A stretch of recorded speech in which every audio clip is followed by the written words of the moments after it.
ملګرو سلامونه. افسوس د افغانستان د اسلامي حکومت په واکدارانو باندې چې په داسې جدید دور کې هم د انټرنیټ سیګنل معطلې کړي دي او ختمې کړي دي او بندې کړي دي. ګوره په نن سبا دور کې ټول ژوند د انټرنیټ سره تړلی دی. په هسپتال کې چې څومره ټکنالوژي دا د انټرنیټ سره تړلي، که سکول دی دا د انټرنیټ سره تړلی دی.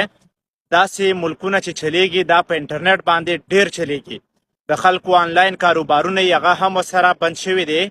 ډیر زیات بدلون ورسره په دغه ځای کې راغلی دی. د مسافرو رابطه د کورواله ورسره نه کیږي.